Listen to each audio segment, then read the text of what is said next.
Talk Zone presents the Geek Speak Radio Show with your hosts, Henry and Romo. Your top spot for everything entertainment and pop culture, including TV, movies, comics, casting news, and more. Now, here are your hosts, Henry and Romo.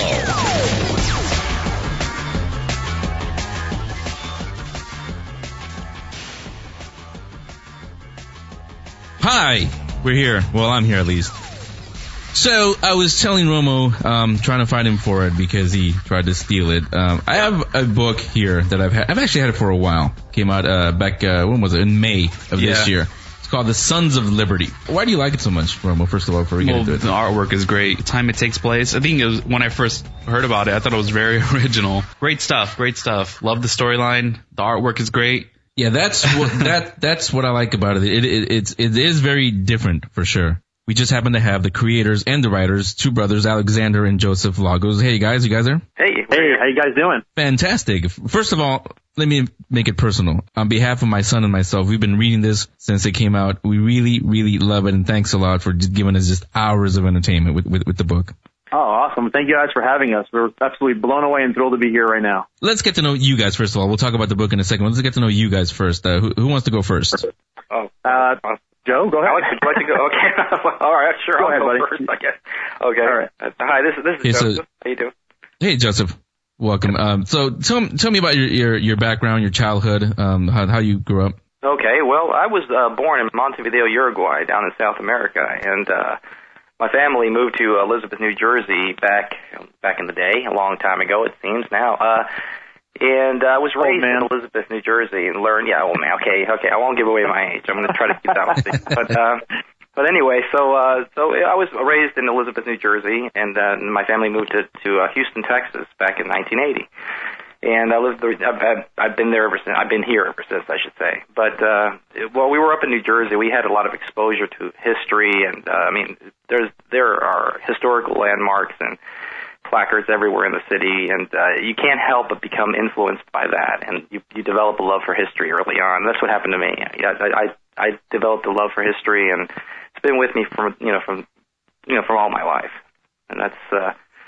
Joseph is my older brother. Yeah. Joseph is my older brother, so he influenced me all along the way with history and comic books and movies, and so I think he led the way when it came to that exposure to that stuff. And one of the things that we really were very fortunate to have was a father who loved to travel quite a bit and take us to different places with him. He would, on family vacations, we would go to, not traditional water park type of things. We would go to historical places like Old Fort Niagara or places like that where we were exposed to living history. And I think that was such an important part of who we were and who we eventually became. And right. Alexander was someone who was always spent his entire life. Both of us did. We collected comic books, and we would read comic books, and we would, I would write comic books, and Alex would illustrate these comic books. So we have a collection of these old comics that we drew while we were growing up. And if we didn't like the way we collaborated since we were really young. We just didn't. We took it seriously then, and then when we got older, we just went in different directions. Joseph becoming a professional craftsman and wood sculptor, and I got into music and poetry and joined the band and toured. So we always shared our ideas with each other. Yeah, I was going to say, Alex, you had the band called Feel, correct? Yes. Yeah, I was the lead singer of a band called Feel. It was an alternative, experimental type of rock band. It was like if you were to mix music like U2, Peter Gabriel, and Tool. It was like a strong mixture of those kind of bands. And it was fun. We toured and we had a great time. But the entire time that I was in the band and Joe was doing what he was doing, we always kept in touch and shared story ideas with each other. We always did that. So when we got to, 2001, we collaborated on the Sons of Liberty. So that's how that started. What exact comic books and comic book artists did influence you, or did you guys like growing up? God, that one man. First. The early days. I mean, Stan Lee was the biggest inspiration, I think, of course, for a lot of people and for us as well. and also John Romita Jr. or John Romita Sr., Jack Kirby, and then later on I started getting more into the serious artists, like, you know, they're all serious, but just like more rare artists like Mike Ploog, and some of my brother introduced me to, you know, some of the horror comics as well, where you can discover a lot of great artists then who would become famous in the 80s from working for Marvel or DC, but they were doing a lot of like off the wall horror comics, like, you know, Vault of Horror and stuff like that. But yeah. Well, I was into Creepy and Eerie magazine. Those were my a collection of Creepy and Eerie magazine, and there was a lot of great artists who used to work. It became, including Frank Miller. I believe one of the first things that he did was Creepy and Eerie magazine, and so you got sort of a taste of things to come. They brought this sort of dark genre, you know, this and it was one of my favorite things. I was always into horror movies, and Alex and I used to sit up and watch these things all the time. So we were crazy. That was a part of it. You know, like the Kolchak, the Night Stalker, and $6 Million Man. You see, back in the 70s, you didn't really have a lot of. I mean, you know, it was something that we were influenced by exciting, you know, shows and movies and comics that came out in the 70s and, you know, and in the early 80s.